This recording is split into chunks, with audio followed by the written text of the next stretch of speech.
Alright, eeny, meeny, miny, mo, that one. It's getting a push to start today. Hey, good morning guys, Logan here. I'm gonna install a JDI push to start kit in my 1999 Honda CR-V.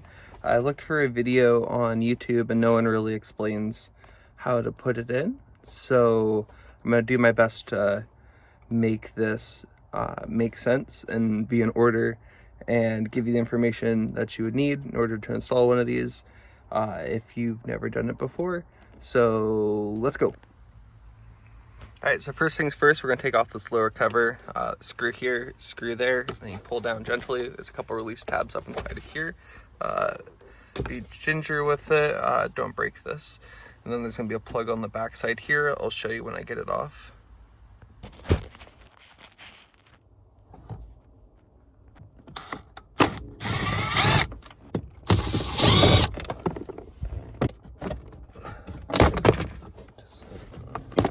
There we go, and just like.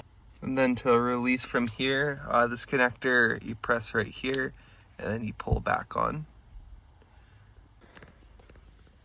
So the next step is going to be to take off these clamshells for the steering column. Mine's actually already missing its screws, so I'm going to need to replace those when I put this thing back together. But you're going to take out these 3 screws.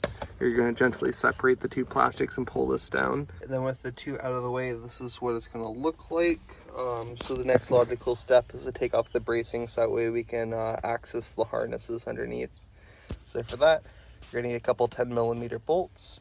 We'll go ahead and take this off and proceed after that. So after taking off the cross brace, next thing we're going to do is we're going to work on getting the ignition assembly out. So in order to do that, it has a breakaway bolt here.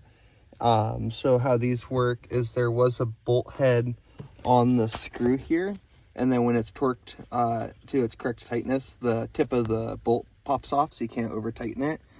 But what that means is you can't put a tool on this in order to get it off.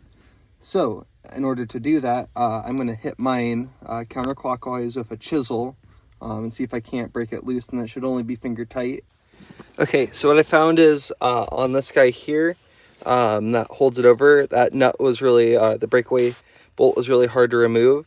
So what I did was I took a 15mm wrench and I put it on this end and I broke the welds here, and I was able to twist off that way, and then I punched out the other direction.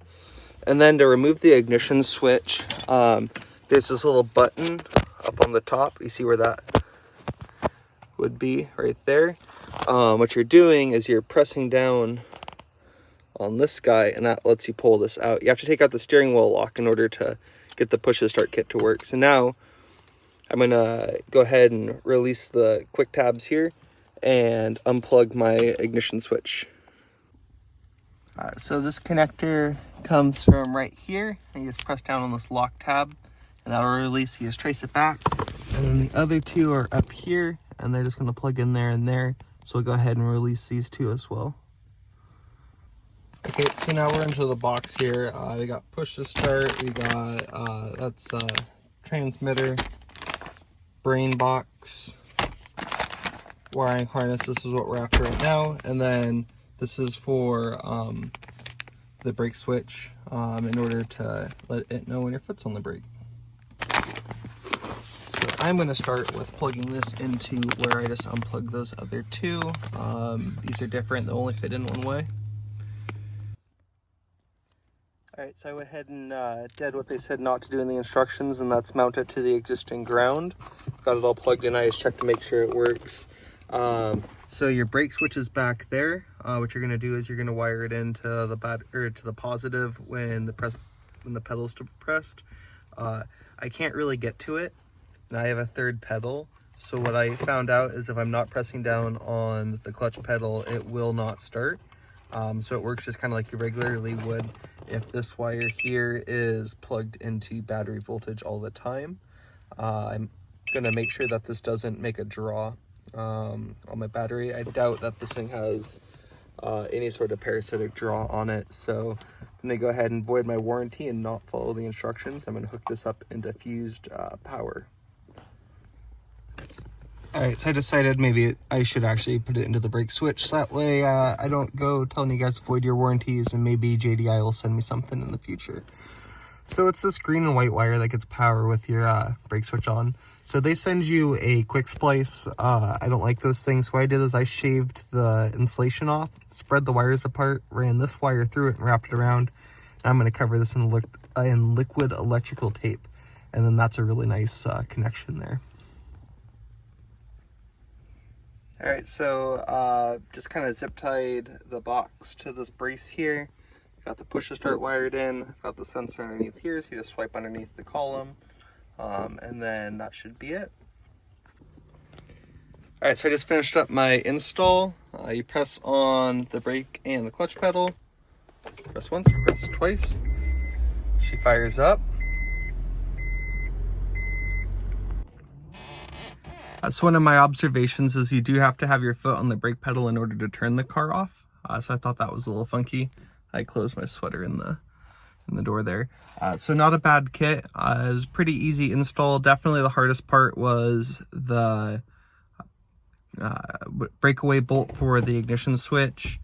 I would just break the bolt off instead of trying to hammer it out like you would in an ordinary application where maybe it's up on the top of the column, like on the Kias and stuff that are getting stolen by the Kia boys. So the kit was pretty easy to install. It's the green and white wire for your brake switch is the one that you get power from. I think it would probably take average guy maybe an hour and a half, which is right on cue with what the instructions say for install time. I like it. I'll let you know if it messes up. And JDI, if you want to send me maybe a main relay update, I'd install that, make a video about it. So let me know. Anyways, thanks for watching. Hope this video made some sense. We'll catch you in the next one.